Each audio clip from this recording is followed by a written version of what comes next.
28 तारखेला महाराष्ट्राचे उपमुख्यमंत्री अजितदादा पवार यांचा विमान अपघात झालेला आहे। लोकांच्या मनात अशी भावना आहे की हा अपघात नसून हा घातपात केला आहे अशी सगळ्यांची भावना आहे। खरं तर अजितदादा त्यांचे जे मित्र आहेत विठ्ठल मनियार यांच्याशी अजितदादा एक 15 दिवस 8-10 दिवस अगोदरच बोलले होते की आता हे कुठेतरी थांबायला पाहिजे।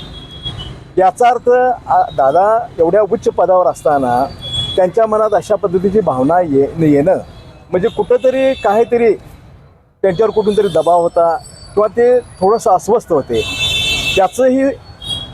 त्याची चौकशी झाली पाहिजे। तो ब्लॅक बॉक्स 11,000 डिग्री सेल्सिअसला तो जर जळत असेल तर तेवढं तापमान त्या विमानाचं नव्हतंच मुळात। मग तो जळाला असं जे काय मत आहे त्याबद्दल ही आमची सगळ्यांची शंका आहे।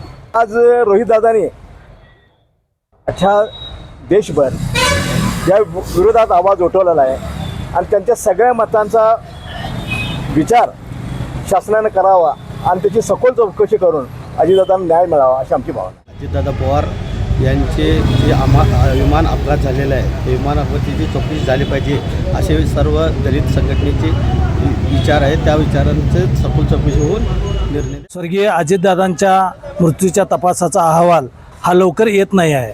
काय येत नाही, काय कारण आहे हे समाजाला समजत नाही आहे।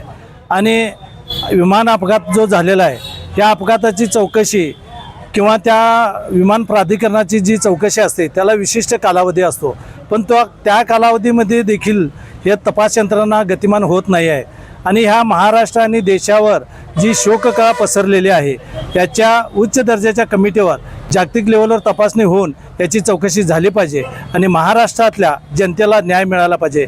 एवन पवार कुटुंबियांना हा दिलासदायक नसून महाराष्ट्रातल्या अनेक तरुण हे अजितदादा गेल्यामुळे हतबल झालेले आहेत।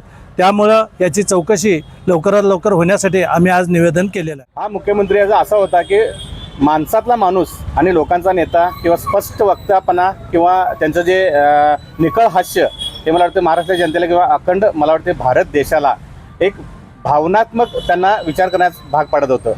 आणि हा असा नेता लोकनेता आमच्यातून जाणं किंवा त्यांना हलवणं याच्यामध्ये कुठंतरी आम्हाला थोडंसं अंतर वाटतं आणि त्याची सखोल चौकशी व्हावी याच्यासाठी ही पूर्ण आम्ही दलित संघटना याच्या कांत साहेबांना निवेदन दिलेलं आहे आणि त्याची चौकशी व्हावी असं आम्ही पूर्ण त्यांना विनंती करतो आणि होईल याची अपेक्षा बाळगतो। महाराष्ट्राचे उपमुख्यमंत्री अजितदादांचा जो घातपात झाला आहे त्याबद्दल आज जर सांगायला गेलं तर माझ्यासारखा सर्वसामान्य माणूस आणि एक युवक असा विचार करतोय की एका उपमुख्यमंत्र्याचा असा घातपात जर होत असेल तर आमच्यासारख्या युवकाचं, सर्वसामान्य शेतकऱ्यांचं, सर्वसामान्य कुटुंबाचं आणि सर्वसामान्य महाराष्ट्रातल्या संपूर्ण लोकांची काय परिस्थिती होईल हा विचार आमच्या मनामध्ये येतोय। आणि जे झालेलं आहे ते पूर्णपणे चुकीचं आहे आणि त्याची संपूर्ण चौकशी व्यवस्थित झाली पाहिजे। ब्लॅक बॉक्स असेल किंवा कोणत्याही गोष्टी त्यामध्ये असतील त्या सगळ्यांची चौकशी व्यवस्थित होऊन जे यामध्ये सामील आहेत त्यांना कठोर कारवाई। जनगर्जना लाईव्हसाठी कॅमेरामन जयेश सय्यदसह लता पालकर, गडिंग्लज।